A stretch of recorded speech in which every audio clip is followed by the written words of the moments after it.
Okay. So, as it is apparent that all the joining processes about which we'll be talking about will be involving the significant, basically significant amount of deformation.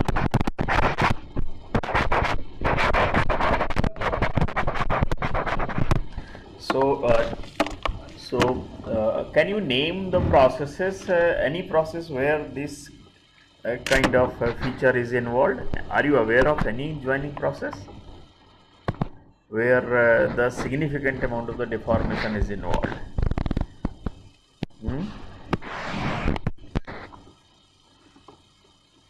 Anybody can respond? Might have heard number of the joining processes, no?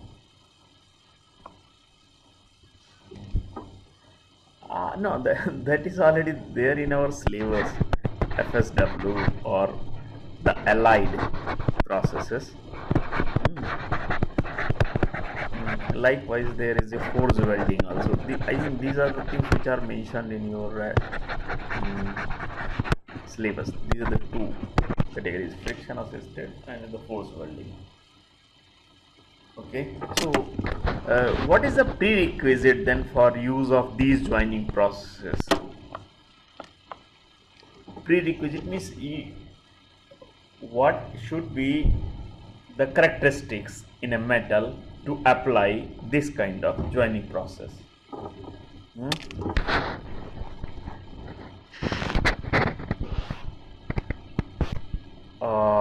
Okay, so you need that the yield strength is low and the metal is ductile, so that there is enough elongation before the fracture. Okay, so certainly both these will make the life easier as far as the deformation is concerned.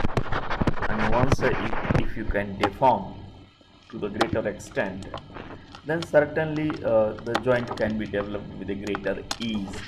It will reduce the efforts you need for joining. Okay, so this is fine. Up to this level, the metal should be of the low strength and it should flow enough. It should have the flowability enough so that there is a sufficient joint formation, sufficient strong joint formation. So what is the need to have this kind of the joints? The second thing is where we need of the macro deformation based joints. Where do we need these joints? Any idea? Like if it is just a steel to steel or wire to wire aluminum, you take two aluminum wires, you take LE steel. Although in all those cases also you just do the little twisting of the wires and you get a joint. That is also there.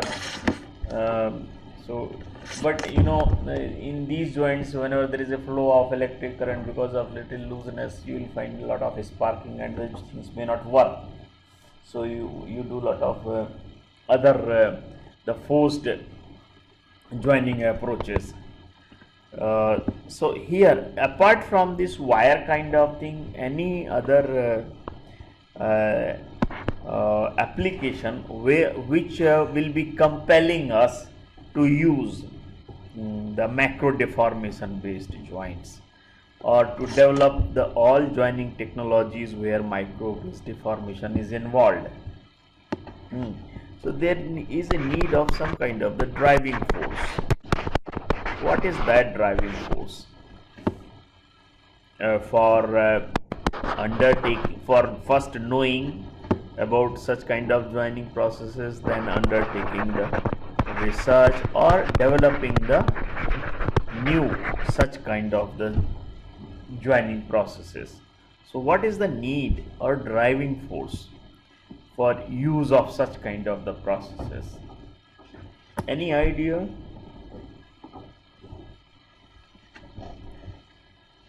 if you see the main driving force here, if you can develop a joint, if you can develop the joint of metals or metal and other material combination, which may be say non-metal as well. So if there is a either only metals are to be joined or metal and non-metal combinations are to be joined, in both the cases we can use these macro-deformation based joining approaches.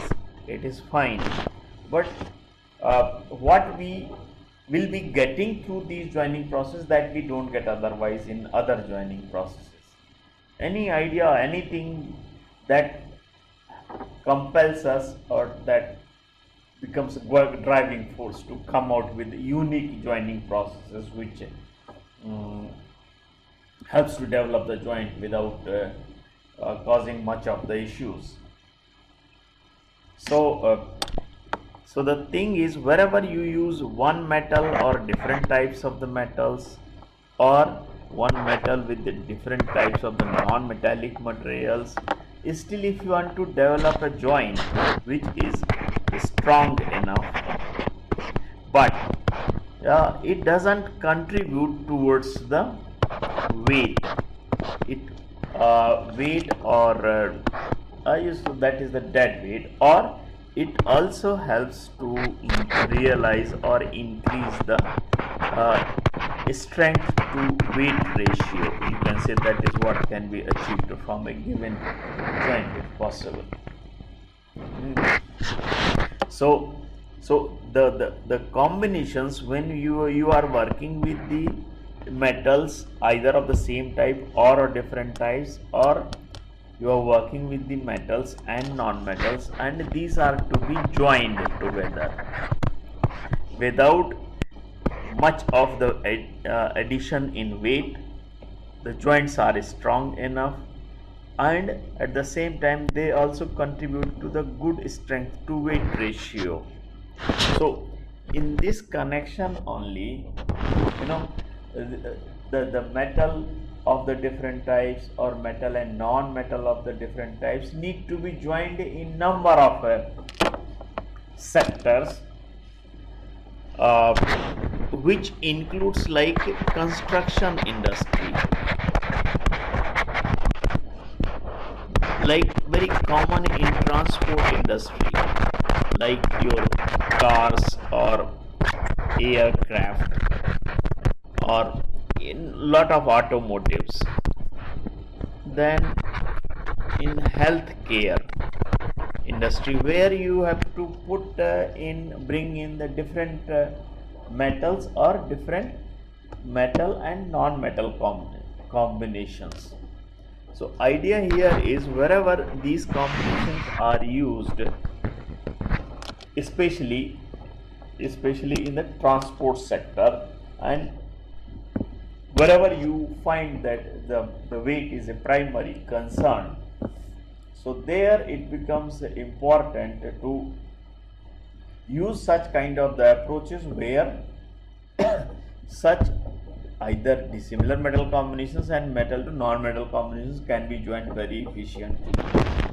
Okay, so if you just see the metals of different types, or metal and non-metal combinations, if these are to be the joined, then what are the options available with us? Let us see the entire scenario. Say, not just talk about the on the macro aspect, I will come little later, macro deformation based joining process. Let us talk what are the different options available if the different metals are to be joined successfully, or metals and non-metals are to be joined. Then the options available, and why don't we prefer to use these options. There will be certain good points, there will be certain bad points or limitations related with the options available. So the major category options, can you tell, anybody can tell what are the options available? as far as if you just recall something like how can we put the two different metals together so that the joint is strong enough without much of the troubles, without much of the cost.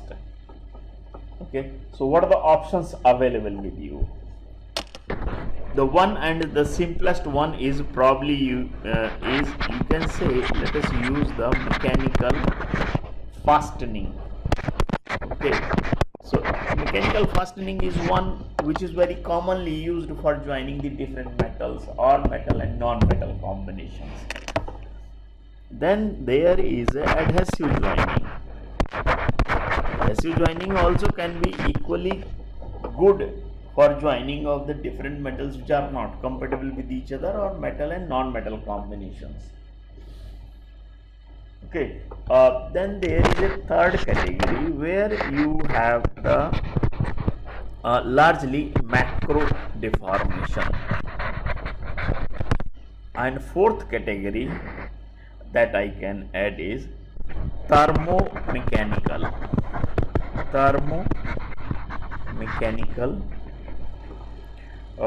you can say deformation, or you can say thermomechanical joining. So macro deformation based joining, thermomechanical joining, adhesive joining, and the mechanical fastening. So these are the four options that we have. Okay, what are the problems with these options and which one we should go for, and what are the things which are falling in each of these categories? So if you talk of the let's say the first one, that is mechanical fastening. Why we don't prefer this mechanical fastening for joining of the different metals or joining of metal and non-metals? Any idea? This is one good point where it may be needed for some kind of the preparation or machining is needed. So this is one point which is in form of like hole drilling. So this is one very good point, but there are many other like this. There are many other good points. Okay, in mechanical fastening, what you are doing, the two components like this, and you drill a hole and then connect, use the nuts and bolts. So what you said is about drilling hole, fine. The second is your whole of the load which is acting here and there is being applied or transferred or transmitted through this local point. Okay, so you can say the contact is through a particular spot or region based, and because of this spot contact, you can say, and because of this, what you are finding, what is the negative point related with this is like all around this zone, if it is non-metal, then obviously out of the two there is a possibility one is strong, another weak, or one is metal, another is non-metal, which is significantly weaker. So you may come across in such a situation like there is a high stress concentration, and that stress, localized stress in one of the members, this can cause either fracture of one member or it can damage the, like in say it is composite material, CFRP kind of the material. So there is a possibility of getting the reinforcing agents getting damaged. So the fracture of one member or damage in the composite of the non-metal member. So this is one. The second is means the next point is here, like you are adding the nuts and bolts, you are adding the rivets. Okay, so in mechanical fastening, so apart from uneven stress distribution, there is something like you will be increasing the weight of the assembly. So if your idea here is to see, let us use these joints of different metals and metal and non-metal in transport industry like cars or aircraft. So their dead weight is very crucial. We want to reduce its weight, but that is not happening when we are using mechanical fastening, because these nuts and bolts maybe in tens of the kgs when the joint is developed. So that is not a very good situation. So apart from drilling, you have the local contacts, uneven distribution of the stresses, stress concentration and fracture possibility of one of the members, apart from increasing the weight of the entire assembly. Okay, then we also don't prefer the second option, although it is good. So we can use the hybridization is another option. About that we will talk little later. So adhesive joining is the second, but we don't prefer the adhesive joining on its own. You see, this process on standalone form cannot be used for due to the number of reasons. The one very unpopular aspect about the adhesive joining is you need lot of preparation, which you can say as a pre-treatment of surfaces. Your surfaces must be clean from oil, paint, and dust, dirt, impurities, whatever is present, those need to be removed. So that is first the limitation, like pre-treatment of the surface is crucial. Okay, so this is one thing. The second is, you see, the joint is not that efficient. No, so you can say the joint is not that efficient, or process itself is not that efficient, and it is very sensitive to the environment. Inefficient, you can say, joint, and you can say it is easily damaged or destructed by the environment. So it is sensitive for environment destruction. You know, when you need the real life components, they will be of complex geometry of the different sizes and shapes, and these must be placed together in a particular position. When the adhesive is applied under those conditions, the joint is kept for a little longer in a particular position. So you need to use the specialized jigs and fixtures to hold the assembly during the curing, because during the curing it will be gaining the strength. Okay, the next is, it is a long-term stability of such kind of the joint is very limited. So you can say the long-term stability of the adhesive joint is limited. Okay, and there is also possibility like the joint gives the different performance when the load is subjected in the different directions. So you can say sensitive, the performance is very sensitive to the loading direction. And as I said, environment vulnerability is already there with this kind of thing. And over and above, it also contributes to the weight gain. There is an example, this is weight gain. Okay, so there is a very good example of, like, say a very you can say luxury car, BMW model i3. It uses about 16 kg of the adhesive for joining of the CFRP with the different polymeric or plastic body panels. So you know, otherwise it is difficult to imagine, like, if it really contributing towards such a high amount of the weight. So there are in automotives and the transport sector, it is the dead weight that matters a lot with regard to, like, emissions from the automobile, the fuel efficiency, and the capability, or you can see the payload indirectly, the live load that can be applied. So all those are compromised if the dead weight is more. So efforts are always made to reduce the weight. So we are bringing in the different metals or joining the metals and non-metals in form of hybrid structures, primarily to utilize the things in such a way that the performance of the system is reduced. So the performance of the entire system is improved.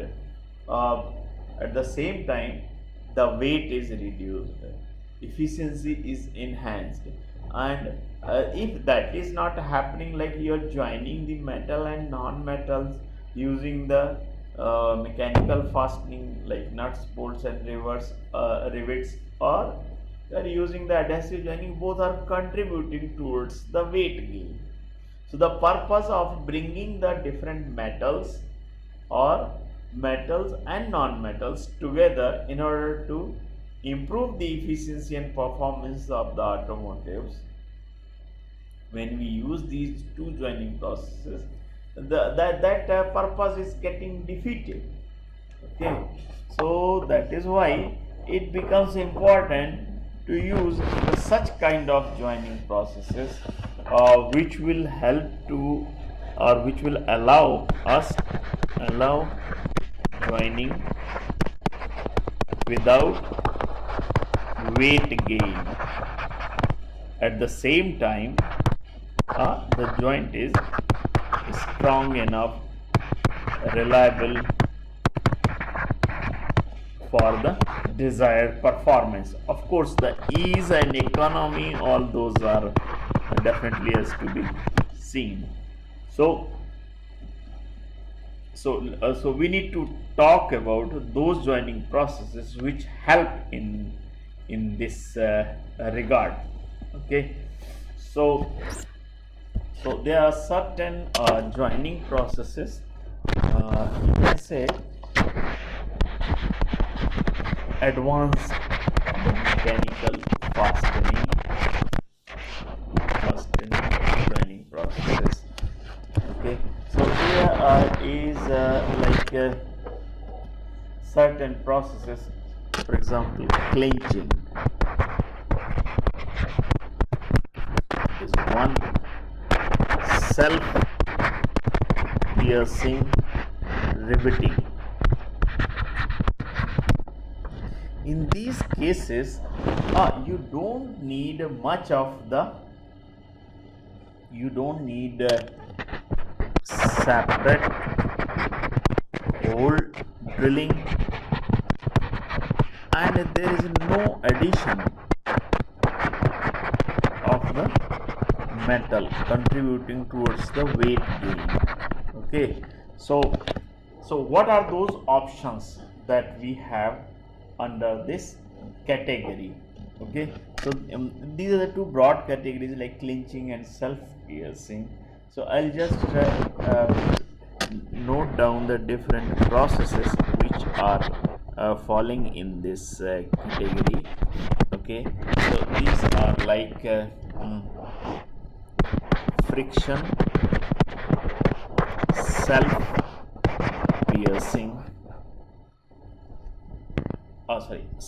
self-riveting.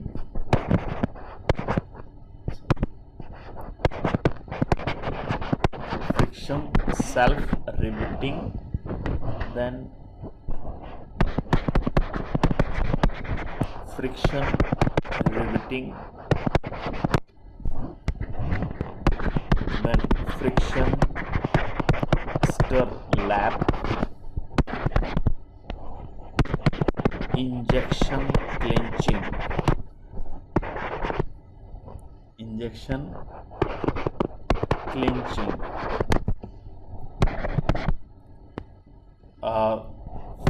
friction,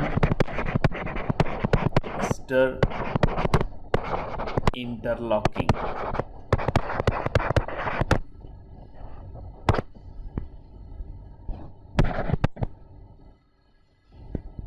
then friction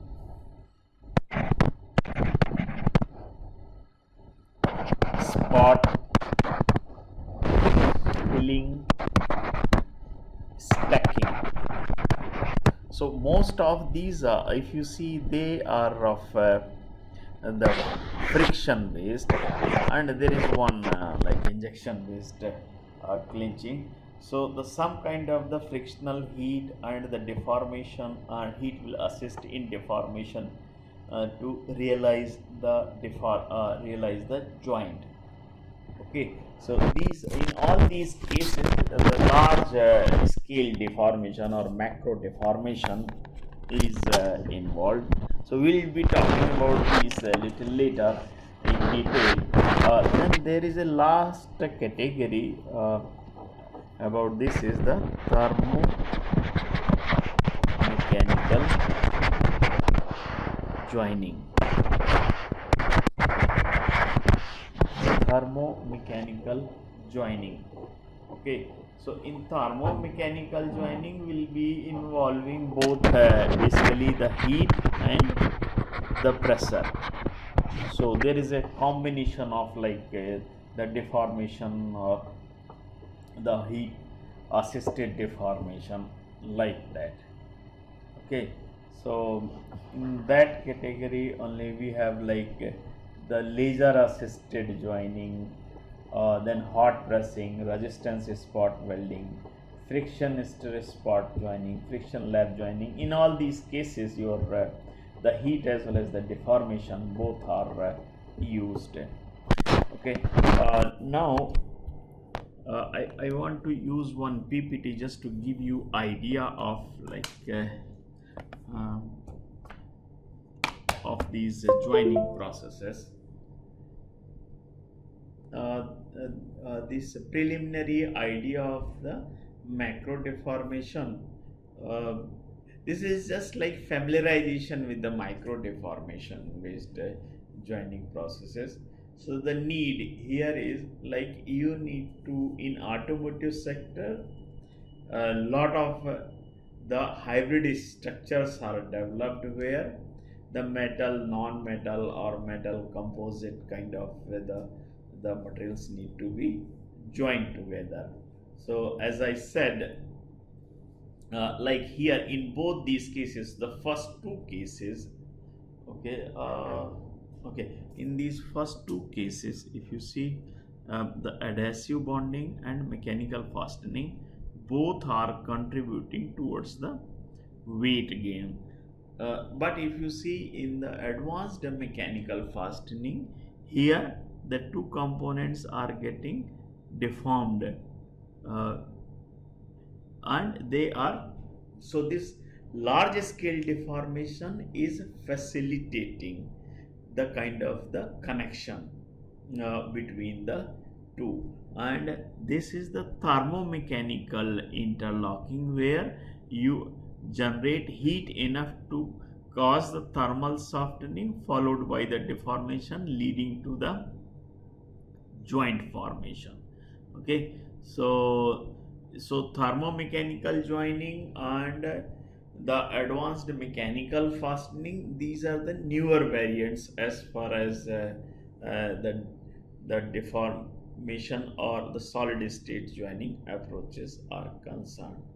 Okay, so let's say this is one typical case of the mechanical clinching. In detail about these processes we will talk later, just to give idea about what is the entire range of the processes that we have and how they are performing, okay, how they are applied. So if you see here in mechanical clinching, what is being done, you have the two metals, two materials, one say metal, another is composite, then there is a punch and there is a die. So you just apply using the punch, you try to apply the force so that there is initial stage deformation, one, that's what you can say, upsetting, offsetting, then offsetting, and then the significant deformation. So this is what is kind of the things which are done in order to uh, deform both the metals with each other in such a way that they get joined firmly. Okay, and what we have seen is like I was talking of other day, when you take any joint, let's take, I don't know how much idea you have, like this, right? You take say steel or aluminum, it doesn't matter because these joints are of the different kind. Say you take out of these two, you can take any metal. Okay, you develop just a kind of the adhesive joint, you know, and they say this overlap length is, they say, around just 25 mm. That's kind of a standard thing. So when you get say steel to steel or aluminum to aluminum is subjected to the adhesive joining, you develop joint, what you get, you get the strength or tensile shear strength load carrying capacity of 1 to 1.5 kilonewton, like this. Okay, but when you develop the spot joint, let's say you just erase all this and so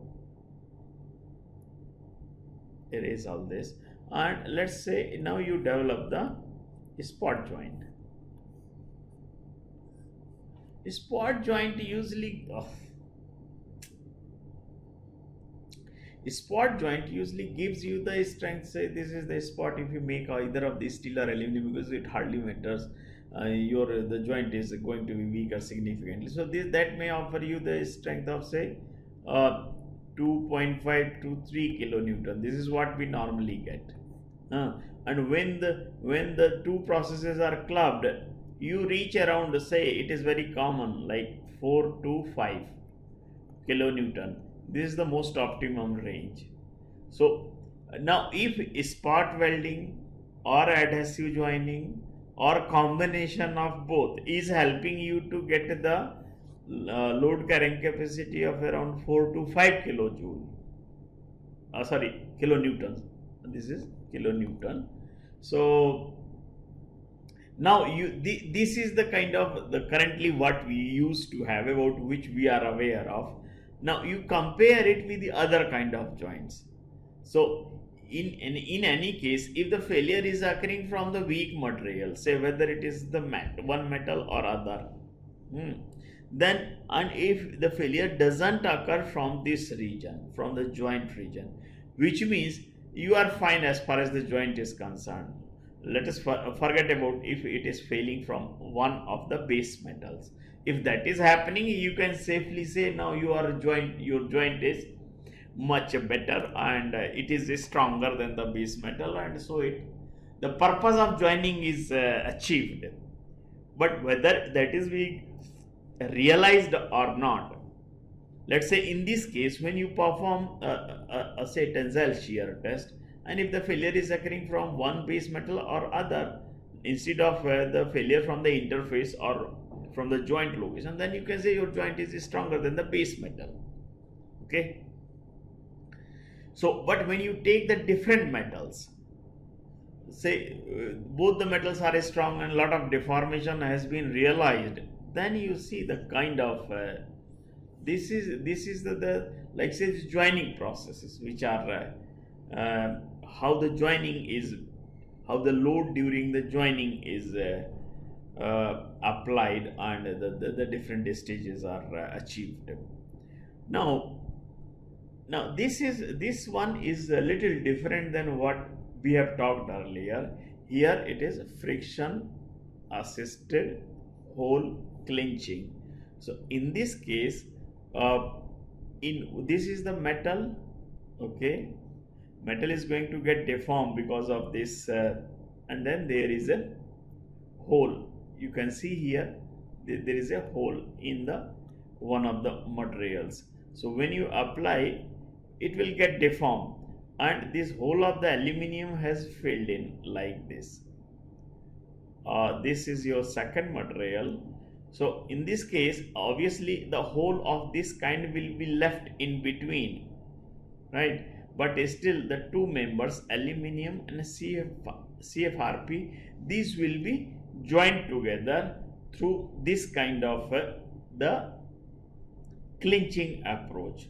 So in both these cases, what we have talked here, mechanical clinching, okay, there was no addition of the any metal from outside, and likewise here also there is no addition of the metal from outside, except that here is already a hole is there in one of the members.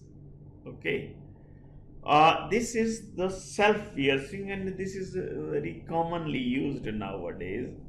Here what we are having, this is the self piercing rivet. Okay, this one, this is the metal A and this is the material B, say composite or any other non-metal, and the load is applied onto the metal, so it gets deformed, and then let's say a lot of mechanical interlocking will be happening here in this zone. And when it is completed, what you get in, so this is again the kind of die which will be facilitating the way by which metal will be getting deformed, and at the end of this process you will find the structure of this kind. So there is a possibility like the joining between the two is not perfect, or the some kind of the fracture has taken place. Then these are the different aspects related to how sound joint is being formed. And one more thing, actually the kind of these bond lines, they will be dictating the joint strength. Okay, and here this is also like, say, this is the metallic piece, it will be forming the part of your the joint itself. So if there are like the fractures or the limited bonding between the two materials which are being joined, those will be weakening the joint strength. Okay, then this is a friction riveting. In friction riveting, so obviously here this is the metallic rivet which will be rotated. Okay, this will be rotated and rotated and pressed against the metallic piece, so it will be getting this is just like it will be penetrating. This is what you can say plunging, so it will be plunged like this. Okay, and this as because of this you will find that some of the metal will be getting heated and it will be moving up like this. At the same time, it will, part of it will be penetrating here itself. So your this metal, that is the metallic rivet, is getting deformed, getting softened, and at the same time it is getting upset as well. So the upset followed by deformation, this will be leading to the a lot of the flow of the metal and materials is taking place at both the sides. So this rivet itself is getting deformed, getting softened, and the flowing and filling in the gaps here and there. Okay, and that's how it is leading to the formation of friction riveting. Okay, the friction ester filling stacking. So in this case, there is a metal having already a hole is drilled, and another material. Okay, and this is the, like say, the stud that will be rotated and then it will be pressed. So the rotating tool fitted with this stud and then it will be pressed through this hole. Okay, so obviously this will be getting fitted and fixed with this the metal, and both the materials will be joined. Friction ester lap is it is like this. Here you put both the metals. Okay, like this, may not be clear from this diagram. So what we do, there are many versions are there of friction ester lap joint. So we we take a tool like this, right? This is, you can say, our rotating tool. It is plunged, so plunged through this the top metallic sheet, which is selected in such a way that it is soft and ductile, and then it will be little penetrated in the other side as well. It depends, like this penetration is very limited, maybe 1 mm, 2 mm, it's very limited. So whenever this kind of the plunging is done, once the plunging is over, you will find like tool has penetrated like this, right?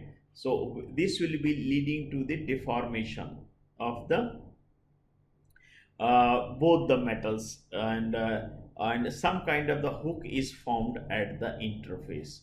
So that theoretically here what we get, this so hook length, basically the length of this hook determines, that is interfacial length. This is going to determine your joint strength in case of the lap joint. So here if you take the things like this, so here you may find the top sheet and the bottom sheet, and the lap weld will be running like this, wherein there is a through penetration uh, through the top plate, and the penetration in the bottom plate is partial, so that is limited to this level only. So here we get, actually in these kind of the joints we get very reasonably good the joint strength. So a lot of optimization of the hook orientation and hook length is carried out in the friction stir lap joining. And then there is a injection clinching. This is very interesting one. In injection clinching, what we are having, this is pre-drilled metal, already a hole has been drilled, and this is another material to be joined. And the material to be joined, this is there is one additional metallic metal piece which is inserted, and then using the punch or piston you apply the force, so this material gets deformed and it fills this space. Okay, so this here actually it is a part of this one, the lower component. And then you see, so this is also a kind of the mechanical joining only, where significant deformation is being realized to develop the joint. Okay, so this is the last process, I believe, related with this solid state joining of the macro deformation based. So in detail we'll talk about different fundamentals associated with the macro deformation based joining, and what are the various parameters, what are the things to be kept in mind, what are the things which will be governing the strength of some of these selected processes. Okay, so that's where now I will stop. We'll talk about these things in detail in coming time. Ah, okay. No, if you take a simple metal like this, okay, it depends on, like, if you, this is the weld, say solid state FSW kind of thing you have found. This is the heat affected zone, both the sides. Now you measure the hardness distribution across this, right, at these points. So in case of precipitation hardenable metals, what we get, let's see. In precipitation hardenable metal, the base metal is strong, but as you approach towards the heat affected zone, some part grain growth and over aging and reversion, all that takes place. Okay, like this. Now the weld is almost similar to that of the heat affected zone, almost. Okay, so here this is, now you are another side, and then again, right? So here what is the kind of the structure? This is one case. If your aluminum, say if the metal is little work hardening, is showing some work hardening tendency, then work hardening of this weld zone will be resulting in the distribution of this kind, right?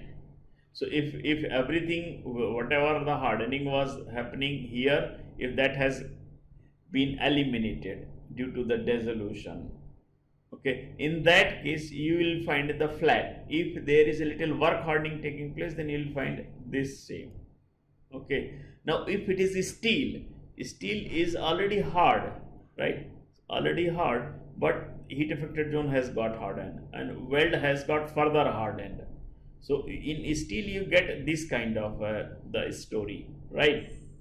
Now you think like one side you have this kind of metal and another side you have this kind of metal, then what kind of behavior you will be getting? It is possible that you may get it like this.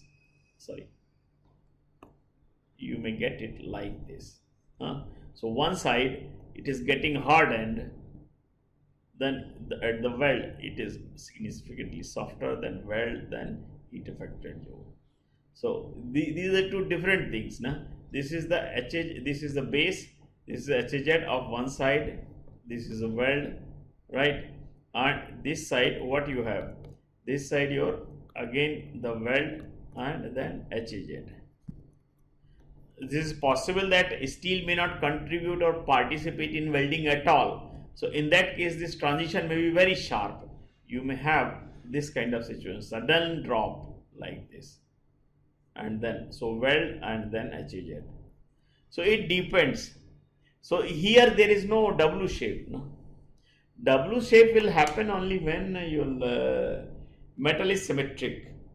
Either it is work hardening or precipitation or work hardening kind.